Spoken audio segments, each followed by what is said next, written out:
Leftover fries do not simply cool down, they collapse. One minute they are crispy little golden beams, and the next they are slumped in the takeout box like tiny potato ruins, which is where we find today's crime scene. Welcome back to Tidbits, and please picture one fresh fry as a very well-designed tiny castle. Crunchy walls, warm, fluffy residents inside, and a little flag on top that is honestly too proud for a side dish. The reason reheated fries taste so sad is that this castle gets haunted by moisture, remodeled by starch, and only rescued if you use heat that dries instead of heat that steams. A fresh fry works because frying builds two textures at the same time, which is rude because it sets our expectations very high. In oil that is usually around 160 to 190 degrees Celsius, or 320 to 375 Fahrenheit, water at the surface blasts away fast. That escaping water leaves behind a dry, bubbled, crackly crust, the castle wall, golden and loud and doing its job. Meanwhile, deeper inside, the potato is having a much softer experience. Starch granules swell with steam and water until the centre turns plush and mashed potato-ish, like the residents are sitting on cushions in warm little rooms, completely unaware that doom is being sealed into the bag with them. Because the moment the fries leave the fryer, the haunting starts. A hot fry keeps releasing water vapour, and if it lands in a closed paper bag, a clamshell box, or under a pile of other fries, that vapour has nowhere elegant to go. It wanders. It fogs up the neighbourhood. Then it condenses back onto the crust, and the crust that was dry enough to crunch becomes damp, bendy, and emotionally unavailable. The water ghosts drift out of the fluffy rooms, circle the takeout box like tiny foggy spirits, and seep into the castle walls until the proud little flag starts to droop. Tragic. Very preventable looking.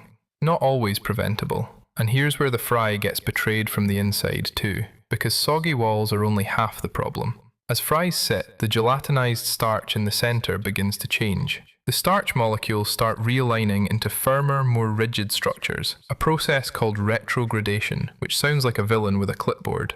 That fresh fry softness slowly turns dry, mealy, or weirdly chewy. In castle terms, the residents have stopped lounging on cushions and started rearranging all the furniture into stiff little barricades. The rooms still exist, technically, but now they feel less like cozy apartments and more like storage closets with bad lighting. A microwave does not re-crisp a fry, it basically turns the haunted castle into a fog machine. Microwaves heat water molecules quickly, which means the trapped moisture inside the fry wakes up fast and makes more steam. The surface usually stays too wet to rebuild a proper crunch, and the heating can be wildly uneven. One bite is lava-hot potato paste, the next corner is limp and room temperature, and somehow nobody is happy. The microwave is trying to rescue the castle by summoning every ghost at once.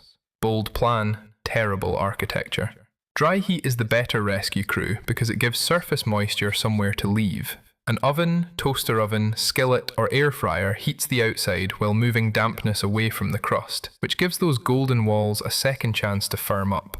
The spacing matters more than it feels like it should. Spread the fries in one layer, because a piled up fry heap traps steam like a tiny swamp, and now you have built the ghosts a spa. A few minutes around 190 to 205 degrees Celsius, or 375 to 400 Fahrenheit, usually does more for leftover fries than a covered microwave plate ever will. The oven or air fryer is not magic. It is more like a gentle dragon, or a warm breeze with standards, chasing off water ghosts so the battered castle can stand again. So leftover fries are not bad at reheating because they are cursed, even though I respect that interpretation. Their crisp walls got soaked, their fluffy insides got reorganized, and the wrong reheating method makes both problems louder. The practical move is simple. Dry heat, space between fries, and just enough patience for surface moisture to leave before you ask for crunch. That is the tiny science inside today's ordinary annoyance. Not a failed snack, but a potato castle haunted by its own moisture and renovated by starch when nobody asked. Clear the fog, re-crisp the walls, and the little flag can rise again. If you have another kitchen or body mystery the sketchbook should investigate next, bring it to the margins with us. And as always, stay curious.